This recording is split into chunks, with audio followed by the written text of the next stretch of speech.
Hey everybody, thanks for joining me here. It is Nathan Prestwich on October 25th, and I have another project for Melissa Uftrings Lifetime Health and Wellness class. This is the 3-day food diary where I just kept track of everything I've been eating for 3 days. So let's go ahead and get into the first day, shall we? Okay, so the first thing here is I have my pre-workout drink, which was about 8 ounces of water and a couple ingredients like creatine, beta-alanine, citrulline malate, and what else do I put in there? Caffeine. Of course, the main thing that gives me energy for the workout. So yeah, and then once I finish that, I usually fill this bottle up with water, so I get about 12 ounces of water and drink that throughout the workout. Okay, so day one, I had breakfast at an espresso stand, and I started off. So I had this piece of triple chocolate bread, and which is delicious but not good for you whatsoever. And I also had a 12-ounce, I believe, yeah, it was 12-ounce cup of coffee. It was a flavored latte, so a lot of extra sugars and carbs and not so good stuff at all.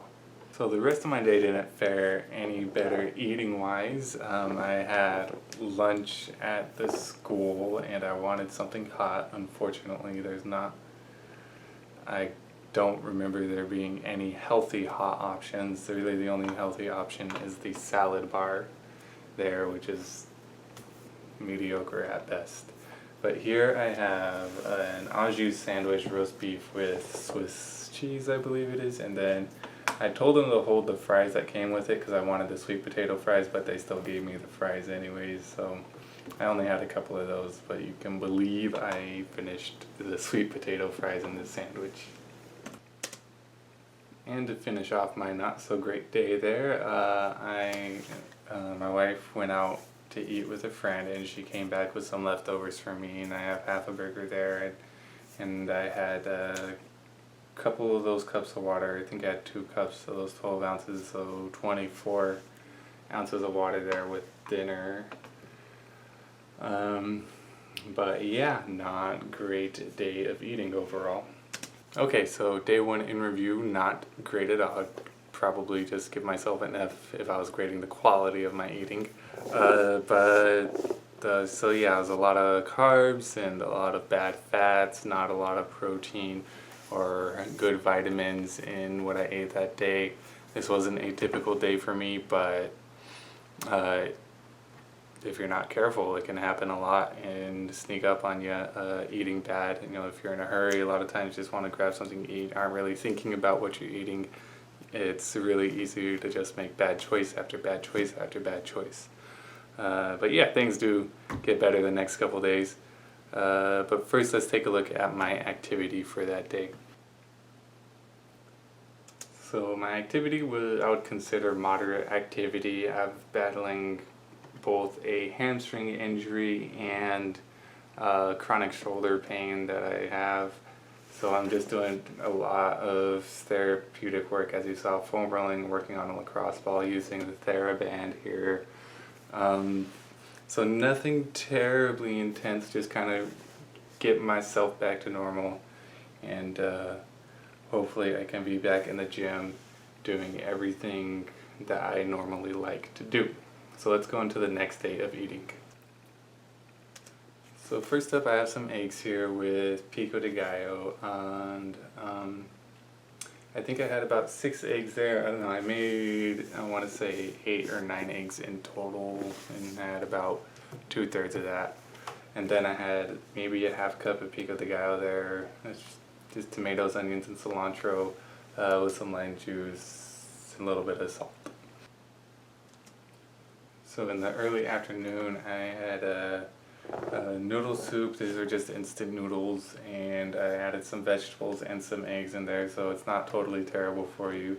It is a lot of sodium, but you do get make it a little better adding the vegetables, and get some extra protein adding the eggs in as well.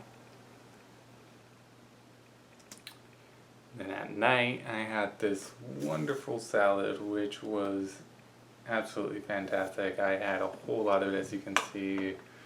Uh, there's chicken in there, cucumbers, tomatoes, spinach, and some dressing there.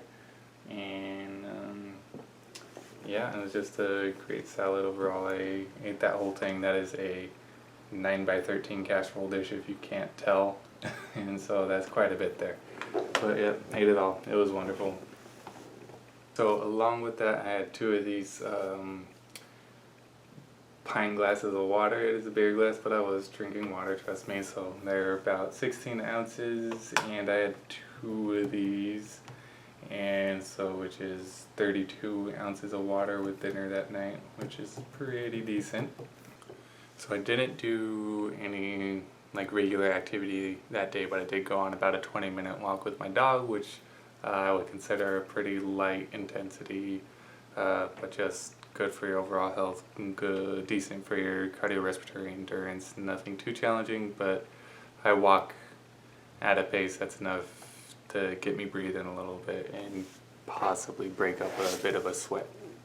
So on to the next day. I had my pre-workout drink again, and the water again. So 8 ounces of the drink and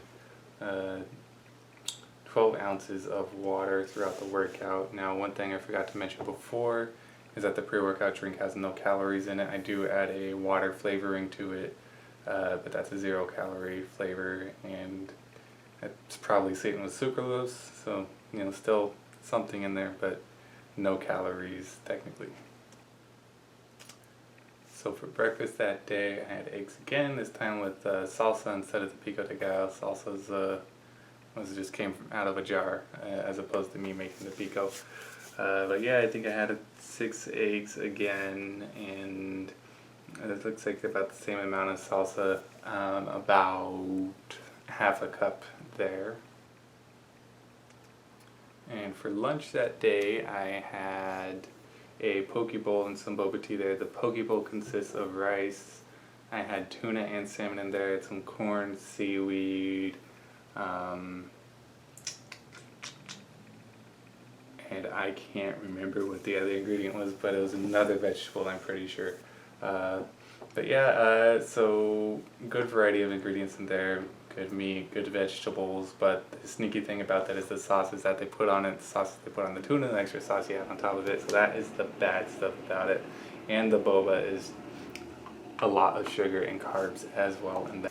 So for day 3, unfortunately, I forgot to take a picture of it, but for dinner I did have a pasta casserole type dish, and I had a whole lot of it. It was like macaroni pasta with sausage and bell peppers, onions, cheese sauce, and breadcrumbs on top. It was delicious, of course made by the missus. And yeah, I ate a lot of it. So it was a 8 by 8 baking dish, 8 by 8 baking dish, which I found out was about 1.5 quarts, and I had 3/4 of that. So that was about 1.125 quarts of pasta for me. And honestly, it sounds like a lot, but I can eat a lot of pasta. It's absolutely my favorite thing to eat. So in review, I'd say that day 3 was a good day of eating for me. A good amount of protein, again probably short overall again on the calories total for the day, but the eggs and then the tuna dish in the afternoon probably really helped compared to the other days. I could use probably a little bit more food overall. So that day I had another gym day. I did mostly the therapy work, but I did throw in a couple squats, super lightweight, just to see if I have my full range of motion back, which I was feeling good, but still a little tight at the bottom. So overall in review, the first day not great. The second day and third day were a lot better. Eating. So a couple things that stood out to me. Let's go ahead and take a look at my written log here. So a couple things. One I know is the timing is not consistent, which can be troublesome for your diet. You need to get your body regular, help things stay on a schedule. Get your eating regular, I should say. Stay on a schedule. Two is there's inconsistency of vitamins and nutrients that I'm missing out on.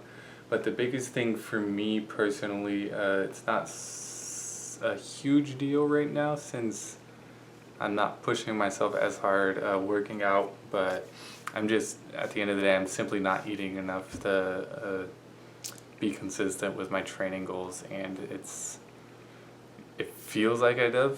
It feels like I am. It feels like I'm eating enough because, I mean, I'm not like hungry all the time, but if I want to get stronger in the gym and weight, you have to eat a lot more, and you have to eat the right things to combat a lot of the inflammation your body's going to go through training wise, because when you do weightlifting and strength training, you are inducing inflammation in your body, and you've got to eat the right things to recover and reduce that inflammation to just keep everything healthy, keep that balance.